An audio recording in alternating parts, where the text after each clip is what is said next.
បាទបងប្អូនបន្ទាប់ពីមានការទូអាវុធពេលព្រឹកនេះនៅច្រកលងវែងបាទ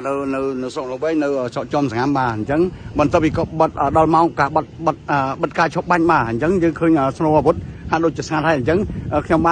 បានឡើងមកដល់កន្លែងទីតាំងកាស៊ីណូលំហេបាទឥឡូវនេះកំពុងតែឆេះយ៉ាងសន្ធោសន្សើរតែម្ដងបងប្អូនបាទគឺកំពុងឆេះខ្លាំងណាស់បងប្អូនមើលចាក់ស្ដែងបាទអញ្ចឹងអាគារក្នុងនេះបាទគឺបាក់បែកអស់ហើយបាទបាញ់ចំបាក់បែកអស់ហើយបងប្អូនមើលចុះបាទឥឡូវយើងកំពុងរំដោះឃើញបងប្អូនហាងរំដោះជនបរទេសចេញបាទចេញច្រើនណាស់បាទអញ្ចឹងបន្ទាប់ពីមានការឈប់បាញ់ទៅបាទឥឡូវយើងឃើញមានកាស៊ីណូនេះឆេះអស់បាទកំពុងឆេះតែម្ដងសន្ធោសន្សើរតែម្ដងបាទយើងឃើញបងប្អូនគាត់រត់ចេញច្រើនណាស់បាទបងប្អូនបាទនៅម៉ោងនេះដែរបាទម៉ោង12:25នាទីឥឡូវឃើញមានការឈប់បាញ់ហើយបាទអញ្ចឹងឃើញបងប្អូនជនជាតិដែលធ្វើការនេះគឺរត់ចេញមកពីកន្លែងអាគារតែម្ដងបាទ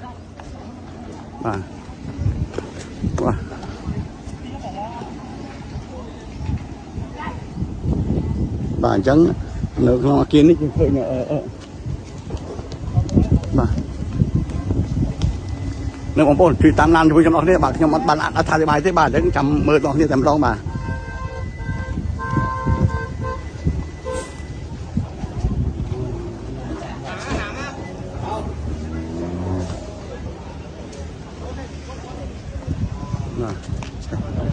ឆេះហើយបាទឆេះអស់បាទអាគារធំគឺឆេះតែម្ដងបាទចាប់ដើមឆេះហើយ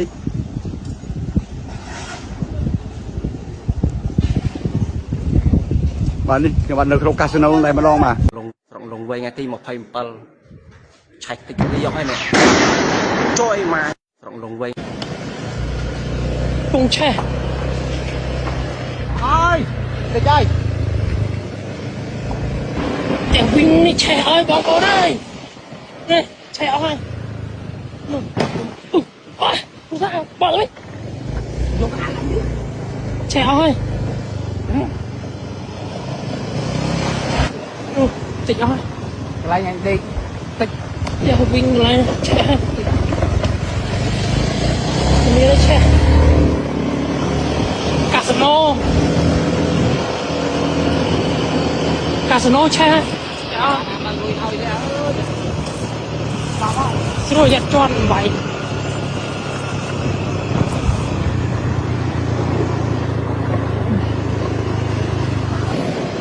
បងប្អូនអើយនេះគេស្រាក់បាញ់1 ម៉ោង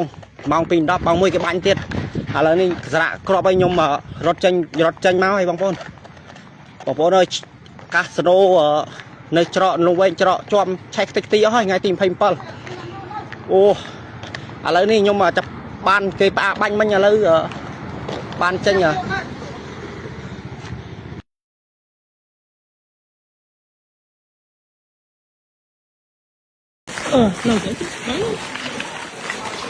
តិចអស់ហើយឡានចាឡានយើងតិចអស់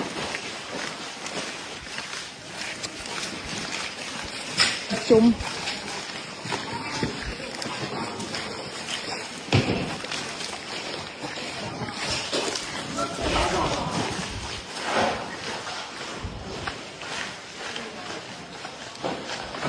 កាស៊ីណូឆេះអើយខ្ញុំតមកអី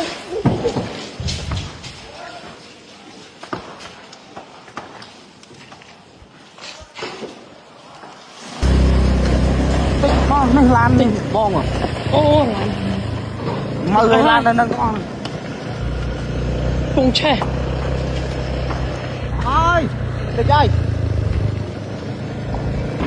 តែវិញនេះឆេះឲ្យបងប្អូនអើយនេះឆេះអស់ហើយនោះអូយคุณทราบบอกเลยឆេះអស់ហើយតិចអស់ហើយកន្លែងយ៉ាងដេកតិចយ៉ាវិញកន្លែងឆេះជំនាញឆេះកាស៊ីណូឆេះអត់បានលុយឲ្យទេស្រួលយ៉ាត់ជន់បៃ